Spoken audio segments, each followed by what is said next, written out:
Pada tahun 1944 silam, Perang Dunia Kedua hampir menemui titik akhir. Namun Hitler masih memakai semua yang tersisa untuk berperang, sampai akhirnya terjadi pertempuran salju yang hampir meruntuhkan tentara Inggris dan Amerika Serikat, atau biasa dikenal sebagai Pertempuran Bulge. Pada bulan September 1944, sebuah tragedi mengerikan tercatat dalam sejarah. Sekitar 70 hingga 84 tahanan perang Amerika telah dieksekusi secara massal di sebuah persimpangan dekat kota Belgia. Peristiwa tersebut dikenal sebagai pembantaian Malmedy. Saints and Soldier, sebuah film yang mengisahkan tentang 4 tentara Amerika dan 1 orang Inggris yang bertempur di Eropa selama Perang Dunia Kedua. Mereka berjuang untuk kembali ke wilayah sekutu setelah dipisahkan dari pasukan Amerika Serikat selama pembantaian. Dan bersiaplah, karena ini adalah kisah nyata.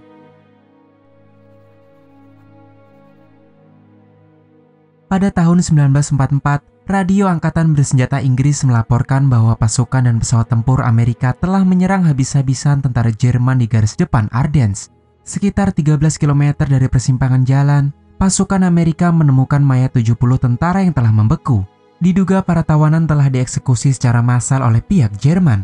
Petugas yang menginvestigasi mengatakan jika pembantaian itu terjadi di sebuah persimpangan jalan kecil di Malmedy, dekat kota Belgia. Sang Jenderal Besar Eisenhower bahkan bersumpah. Ia mengatakan setelah berakhirnya perang, seluruh perwira dan tentara Jerman yang terlibat harus bertanggung jawab atas tindak kekerasan yang tidak berperi kemanusiaan ini. Sebuah kilas balik menunjukkan 3 minggu sebelumnya. Sebelum peristiwa pembantaian terjadi, sejumlah tentara Amerika terlihat tertunduk tak berdaya di hadapan divisi Panzer SS Nazi. Mereka digiring dan dikumpulkan menjadi satu bagian. Penjagaan begitu ketat di setiap sudut. Mereka segera melucuti prajurit Amerika satu persatu. Pemeriksaan berlanjut kepada seorang kopral bernama Deacon. Deacon merupakan mantan misionaris yang pernah tinggal di Jerman. Ia juga merupakan seorang penembak jitu Amerika Serikat. Pada pemeriksaan kali ini, tampaknya Deacon sedikit lebih beruntung dari rekannya yang lain. Berbekal bahasa Jerman yang ia kuasai, Deacon memohon kepada prajurit itu untuk mengembalikan foto istrinya yang terselip di sebuah kitab kecil. Namun sialnya salah satu prajurit di sebelah Deacon merasa ketakutan dan resah akan pemeriksaan tersebut. Ia pun berupaya melarikan diri demi keselamatannya, tetapi tidak semulus yang diperkirakan. Sebuah timah panas justru lebih dulu menghabisi nyawanya. Prajurit Amerika menyaksikan penembakan itu seketika terprovokasi olehnya. Kericuhan pun tak dapat dihindarkan. Puluhan tawanan mencoba memberikan perlawanan dan memberontak. Bahkan salah satu di antara mereka berhasil merebut senjata tentara Jerman. Akibatnya tentara Jerman itu pun tewas seketika. Situasi yang semakin tidak kondusif memaksa pihak Jerman untuk melepaskan tembakan. Terlihat bagaimana mereka dengan kejam membantai dan menembaki tawanan tak bersenjata. Deacon dan sebagian prajurit yang berhasil lolos bergegas melarikan diri ke hutan. Sementara tentara Jerman tidak tinggal diam. Mereka terus mengejar dan menembaki para tawanan yang melarikan diri. Dalam pengejaran tersebut, seorang prajurit dan tenaga medis bernama Stephen tertangkap basah sedang bersembunyi di gundukan salju. Tanpa belas kasih, tentara tersebut segera membunuh salah satunya. Ketika Stephen tersudut, Deacon dengan cepat merebut senapan dan mendesak tentara Jerman tersebut. Namun tak dasar apa, Deacon tak menekan pelatuk senapannya. Ia membiarkan tentara itu lolos begitu saja. Melihat kejadian itu, Stephen pun sempat berdebat dengan Deacon. Tetapi tak lama kemudian, terdengar bisikan pelan yang memanggil mereka dari balik pohon. Suara tersebut ternyata berasal dari Sersan Gunderson. Ketiga orang itu pun bergegas berlari menjauh. Sementara di lokasi eksekusi, tentara Jerman ingin memastikan bahwa para tawanan benar-benar telah tewas. Mereka memberi satu tembakan ke arah mayat yang sudah tergeletak sebelum pergi meninggalkan tempat itu. Akan tetapi, titik keajaiban telah menyelamatkan seorang prajurit bernama Kendrick. Memanfaatkan rekannya yang telah tewas, Kendrick berhasil selamat dari pembantaian tersebut. Ia pun segera berlari masuk ke dalam hutan. Ia tanpa sengaja bertemu dengan Sersan Gunderson, Deacon, dan Stephen. Gunderson kemudian memimpin pasukan kecil tersebut untuk mencari tempat berlindung sebelum gelap. Sebab saat ini mereka tengah berada di belakang garis musuh. Namun yang lebih buruk, mereka hanya memiliki satu senapan untuk mempertahankan diri. Tak lama setelah perjalanan mereka, sebuah ambulan terlihat terguling dengan beberapa mayat tentara Amerika. Keempat orang itu akhirnya mendekat untuk mencari apapun yang mungkin bisa digunakan. Sementara Deacon hanya terdiam. Ia tak percaya dengan apa yang telah dilihatnya. Bagaimana mungkin tentara Nazi dengan keji membunuh prajurit medis yang bahkan tak mempunyai senjata ataupun perlindungan? Sersan Gunderson yang mengetahui kemurungan Deacon kemudian mengirimnya untuk memeriksa keadaan sekitar. Ia tak ingin jika rekannya terlarut dalam kesedihan. Berbekal sebuah senapan, Deacon segera mendaki ke atas bukit. Tetapi saat itu juga, Deacon tiba-tiba mengalami sesuatu yang janggal. Ia mulai berhalusinasi melihat sebuah boneka yang tergeletak di atas salju. Namun ketika Deacon mencoba memfokuskan diri, tiba-tiba boneka itu menghilang begitu saja. Seakan telah terjadi sesuatu yang terus menghantui pikiran Deacon. Kendrick bahkan berpikir demikian. Ia terkadang mengamati Deacon seperti merasakan kegelisahan. Meski demikian, Sersan Gunderson mengatakan bahwa tak perlu merisaukan Deacon. Mungkin ia hanya mengalami sedikit shock karena peristiwa sebelumnya. Sesaat kemudian, Deacon pun menemukan sebuah rumah kosong dan membawa ketiga rekannya untuk bersembunyi di sana. Sebelum hari mulai gelap, Deacon mendapat giliran pertama untuk berjaga lebih dulu mengawasi area sekitar. Dan sekali lagi, Deacon kembali berhalusinasi melihat sesosok wanita yang berdiri di antara pepohonan. Hingga kemudian ia tersadar ketika melihat sebuah jeep tentara Jerman yang mendekat ke arahnya. Deacon lalu bergegas untuk memperingatkan rekan-rekannya. Keempat orang itu pun seketika dilanda kepanikan. Namun untunglah, Stephen tanpa sengaja menemukan ruang bawah tanah di antara pijakan mereka. Mereka pun bersembunyi tanpa meninggalkan jejak sedikit pun. Sementara sejumlah tentara Jerman yang datang bermaksud menggunakan bangunan tersebut untuk beristirahat. Tetapi sesaat kemudian terdengar laporan melalui radio yang menginformasikan jika salah satu pesawat tempur sekutu jatuh di dekat sungai. Tentara Jerman itu pun mendapat perintah untuk melakukan pencarian. Sedangkan Deacon yang juga mendengar informasi tersebut berinisiatif untuk menelusuri lokasi jatuhnya pesawat. Tak jauh dari posisi mereka saat ini, mereka menemukan seorang pilot dari Angkatan Udara Inggris bernama Winley. Kendrick pun menaruh simpati dan bermaksud menolong Winley yang tersangkut. Tetapi ia justru mendapat todongan pistol yang mengarah kepadanya. Winley yang ketakutan sempat mengira bahwa mereka adalah musuh. Namun dengan hati-hati, Gunderson mulai meluruskan kesalahpahaman mereka. Winley yang sadar akan hal itu, kemudian memperkenalkan diri dan mengatakan jika ia membawa misi intelijen rahasia untuk pos komando Amerika. Namun ia mendapat kendala setelah pesawatnya ditembak jatuh oleh tentara Jerman. Tak ingin keberadaan mereka diketahui musuh, mereka pun memutuskan untuk kembali ke tempat semula, lalu membahas misi yang dibawa oleh Winley. Winley kemudian mengutarakan bahwa misi yang ia bawa adalah satu-satunya cara untuk membongkar strategi tempur militer Jerman. Dan secepatnya ia harus mencapai pos komando terdekat sesegera mungkin. Terlebih dengan adanya informasi tersebut, tentu akan sangat membantu pihak sekutu dalam pertempuran Bulge. Gunderson pun sepakat untuk membawanya ke pos komando Manhai. Meskipun harus melewati seluruh divisi tank tentara Jerman dengan berjalan kaki sejauh 20 mil, tentu dengan persenjataan seadanya. Keesokan harinya perjalanan pun dimulai. Kelima orang itu berjalan menitih melintasi setiap perbukitan bersalju. Langkah mereka pun terhenti sejenak setelah menjumpai sebuah sungai. Sembari menghilangkan rasa dahaga, mereka memutuskan untuk beristirahat sejenak di sebuah rumah yang tak jauh dari sungai. Ketika semua prajurit sedang terjaga, Gunderson pun tiba-tiba mendengar hentakan langkah kaki yang mulai mendekat. Ia mencoba untuk tetap tenang sembari mengarahkan bidikannya ke arah patroli tentara Jerman. Deacon yang juga sadar akan hal itu kemudian mencoba membantunya. Namun untunglah keberadaan mereka saat ini tidak diketahui oleh musuh. Setelah cukup beristirahat, mereka kemudian kembali melanjutkan perjalanan. Deacon yang memegang kendali atas senjata pun bergerak lebih dulu di posisi terdepan. Ia bertugas mengamankan jalan yang akan dilalui. Namun tak kenapa, Deacon merasakan sesuatu yang membuatnya terganggu. Ia tiba-tiba terkejut setelah melihat sesosok wanita yang berdiri di hadapannya. Deacon pun seketika kehilangan kendali atas tubuhnya. Ia berteriak sekencang-kencangnya dan mengatakan, "Jangan bunuh aku." Teriakan Deacon tentu sangat membahayakan posisi mereka saat ini. Stephen pun lekas membungkam mulutnya dan berusaha menenangkan Deacon. Ternyata sosok tersebut hanyalah halusinasi dari Deacon. Ia terus dihantui oleh rasa bersalahnya karena sebuah konflik pribadi, dan hal itu pun terkuak.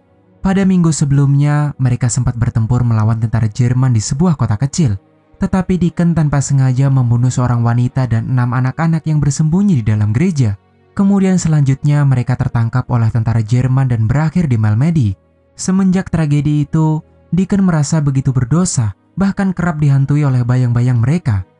Pasca kejadian tersebut, terlihat bagaimana Stephen sangat membenci tentara Jerman. Ia terus melontarkan pertanyaan-pertanyaan untuk menyudutkan Deacon.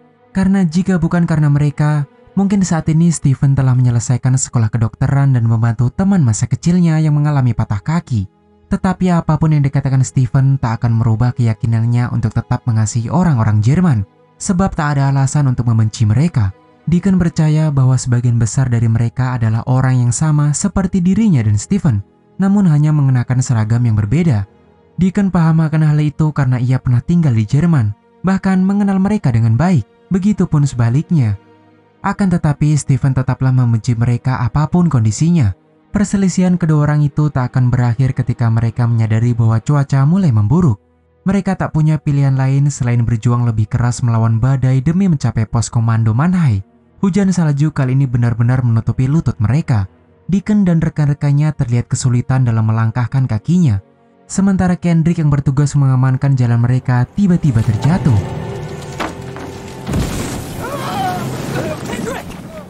Ia tanpa sengaja terperosok ke sebuah rumah kosong yang tertimbun salju.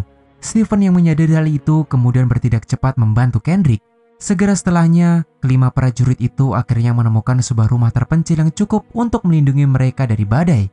Selang beberapa menit kemudian, tiba-tiba Gunderson mendengar bunyi yang mencurigakan. Gunderson pun memberanikan diri untuk memeriksanya. Bunyi bising tersebut ternyata bersumber dari pemutar musik milik seorang penduduk setempat. Ia bernama Catherine dan tinggal bersama putri kecilnya Sofia. Catherine awalnya ketakutan karena kehadiran Gunderson. Mereka sempat bersitegang satu sama lain. Akan tetapi Gunderson dengan hati-hati menjelaskan bahwa ia adalah orang Amerika. Catherine tak perlu merisaukannya. Suasana pun seketika mereda. Catherine yang mengetahui bahwa mereka adalah pihak sekutu dengan senang hati mengizinkan mereka beristirahat di rumahnya. Catherine bahkan menyambut kedatangan mereka dengan hangat. Mengingat cuaca yang belum membaik, sang sersan pun memerintahkan rekan-rekannya untuk tidak melanjutkan perjalanan. Akan tetapi Winley tidak berpikir demikian. Ia tak ingin menunda perjalanannya lagi sementara misi yang diberikan kepadanya begitu penting. Winley bermaksud melanjutkannya sendirian dengan harapan tiba di Manhai sebelum pagi. Lagi pula Sersan Gunderson tak punya alasan untuk menahannya. Meskipun ia telah memperingatkan bahwa Winley tidak akan bertahan dalam cuaca yang semakin ekstrim.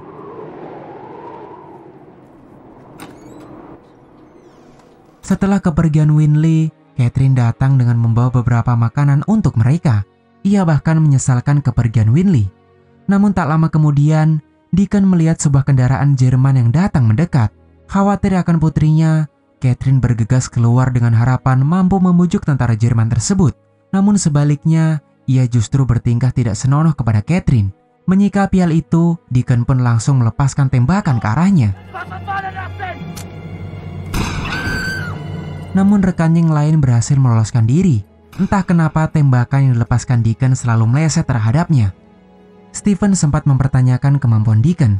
Bagaimana bisa seorang penembak jitu tidak mengenai target sedekat itu? Atau memang Deacon tak berniat menembaknya? Lagi-lagi perdebatan pun tak dapat terhindarkan. Namun tak lama kemudian, tiba-tiba Winley kembali bersama tentara Jerman yang meloloskan diri sebelumnya. Serentak mereka pun bersiap menembaknya. Sementara Gunderson tetap bersikap layaknya prajurit sejati. Mereka tak punya alasan untuk mengadili tentara Jerman yang sudah menyerah. Namun siapa yang menduga? Ternyata Deacon mengenali pria tersebut. Tentara tersebut bernama Rudolf. Deacon mengenalnya sangat dekat ketika masih menjadi misionaris di Jerman. Deacon pun seketika terdiam. Ia seperti telah mendapat jawaban mengapa tembakannya meleset. Keesokan harinya, Stephen terbangun dan menyadari jika Rudolf telah menghilang. Lagi-lagi ia kembali beradu cekcok dengan Deacon karena dengan sengaja telah membebaskan Rudolf. Lagi pula Deacon melakukan itu juga bukan tanpa alasan. Ia menjelaskan bahwa telah melakukan pertukaran yang dapat menyingkat perjalanan mereka. Kurang dari 6 km terdapat sebuah pos kecil berisi orang-orang Amerika. Deacon bermaksud menyelinap dengan hati-hati dan menghindari resiko yang lebih besar. Semua orang pun terlihat setuju dengan rencana yang diambil Deacon. Meskipun Stephen masih terlihat sangat kesal karena perbuatan Deacon sebelumnya. Tak perlu menunggu waktu lama, persiapan pun dilakukan. Berkat kendaraan tempur Jerman yang ditinggalkan, kelima prajurit itu sedikit terbantu dengan beberapa senjata yang berhasil mereka dapatkan. Badai telah berlalu, ini adalah kesempatan mereka untuk bergerak. Ketika di tengah perjalanan, tiba-tiba mereka tertahan karena sekelompok tentara Jerman yang sedang menepi. Mereka lalu memutuskan untuk menjauh dan menunggu demi menghindari pertempuran. Akan tetapi bahaya terus mengintai mereka. Akibat kelengahan Gunderson, Tentara Jerman yang sedang bersembunyi berhasil menyerangkan peluru di lehernya. Gunderson pun seketika tergeletak tak berdaya.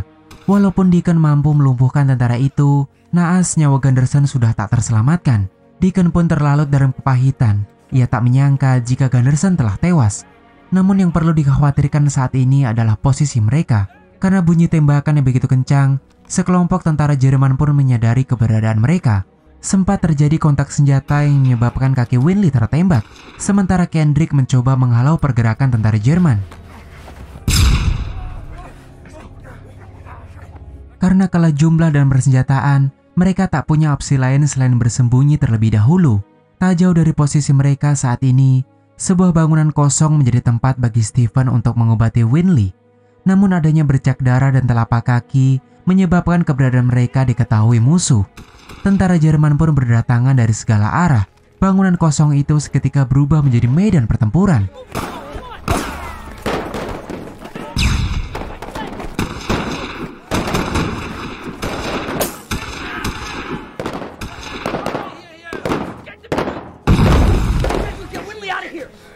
Saat mereka mulai tersudut, Stephen memerintahkan Kendrick untuk segera membawa Winley menjauh, meninggalkan bangunan tersebut dan berlari ke arah hutan.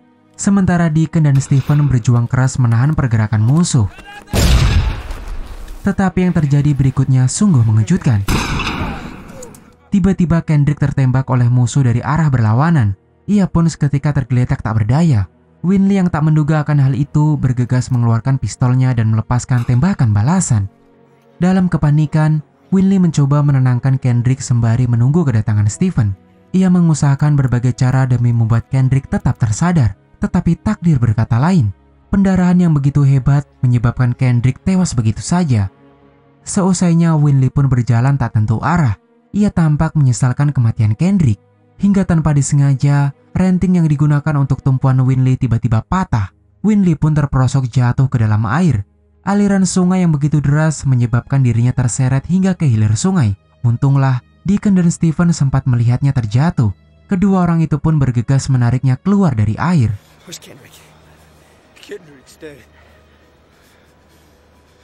Sesaat kemudian tiba-tiba Rudolf muncul mendekati mereka. Ia tidak menembak ataupun berteriak. Rudolf justru membantu mereka untuk mengalihkan tentara Jerman yang lain. Kemudian memberikan mereka sebuah jeep dan menunjukkan jalan ke pos Amerika terdekat. Stephen yang mendengarnya pun sedikit terdiam. Ia tak menyangka bahwa apa yang dikatakan Deacon terbukti benar. Bahwa sebenarnya musuh mereka mirip seperti dirinya dan Deacon, tetapi hanya mengenakan seragam yang berbeda. Tak ingin membuang waktu lebih banyak, mereka pun bergerak dan melakukan penyamaran dengan memanfaatkan seragam dari mayat tentara Jerman. Sebelum memasuki persimpangan, mereka sempat terhalang pemeriksaan dari kamp-kamp tentara Nazi. Namun dengan keahlian Deacon, akhirnya mereka berhasil mengelabui pasukan Jerman. Jeep yang dikendarai Deacon pun melesat ke arah pos komando Amerika. Tetapi tentara Jerman tidak tinggal diam begitu saja.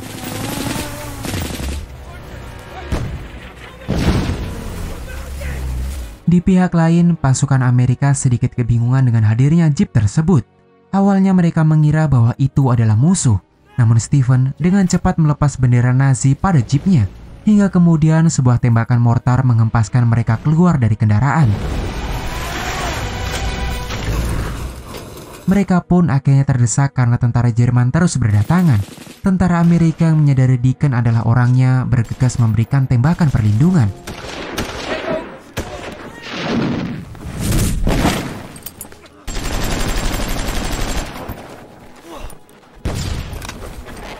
Namun karena situasi yang semakin memburuk, Deacon terpaksa mengirim Stephen untuk bergerak lebih dulu. Sementara dirinya bermaksud melindungi mereka dari belakang.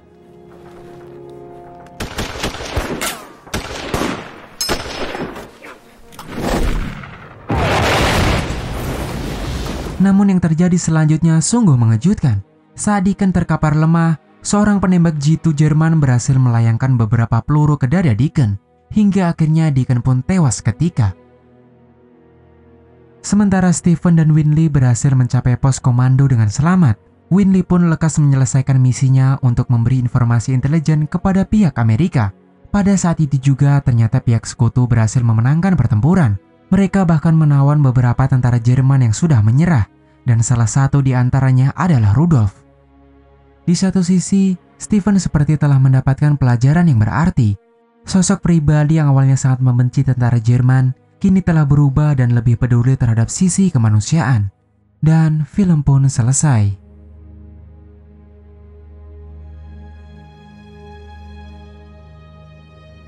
Bagi kalian yang sudah menonton video ini hingga selesai, saya ucapkan terima kasih. Semoga kata-kata saya tidak menyinggung pihak lain dan masih sopan bagi kalian yang mendengar. Sekali lagi saya ucapkan terima kasih, dan sampai jumpa di next video.